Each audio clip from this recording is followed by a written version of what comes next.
Over the weekend, NFL Commissioner Roger Goodell gave a very bizarre press conference, completely disjointed, where he essentially said nothing, but also said that they didn't do anything wrong at the NFL in terms of the handling of these different situations involving violence.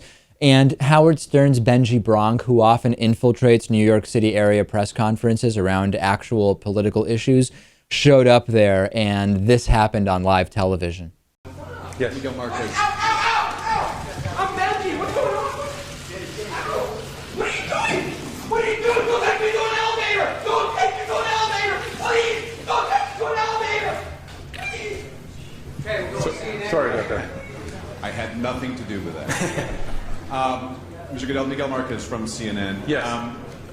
I guess there's a lot of confusion from fans. Begging not to be forced to go onto an elevator. And if you've forgotten, when Anthony Weiner had a couple of different press conferences after he was, what did we call it?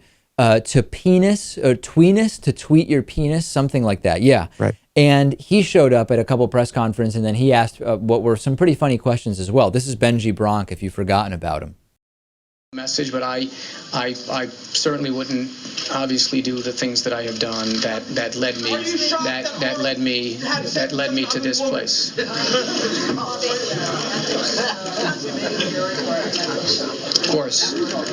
Of course I would. Of course I would. No, I did not. I did not. Will you help to support Arnold's love child? Yes. Thank you.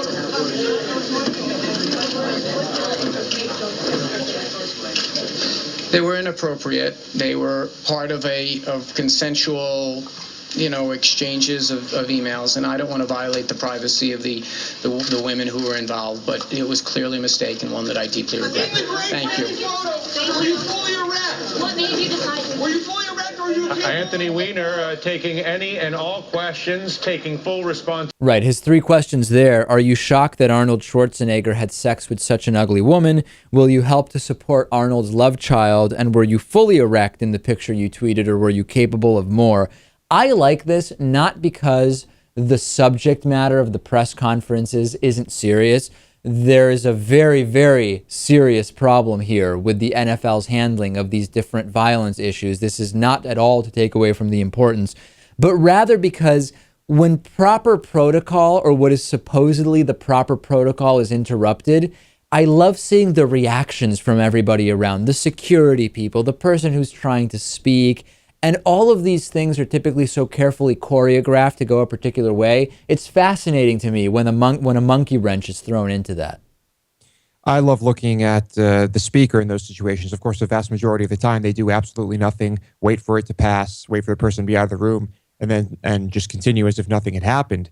But even our president, when interrupted while giving some speeches, has addressed what the people yelling have said, which is great. I actually think President Obama, there are criticisms and compliments for President Obama on serious policy issues, but as something that's kind of a minor aside, I think the way he deals with hecklers is really, really good, because in spite of the fact that obviously Secret Service is going to take whoever's doing whatever they're doing out of the room, President Obama always says, no, no, no, no, let's let them speak. This is an important issue, and even addressing it, and he really turns it around in a very good way. Comedians are typically known for being able to handle hecklers well. Some comedians are known for that. Politicians, not always so much. And I think President Obama does a really good job of that. He really does. And sometimes he cracks jokes. Of course, is he writing the jokes? No. But he's got some great writers, and I'd like to think that kind of is all intertwined.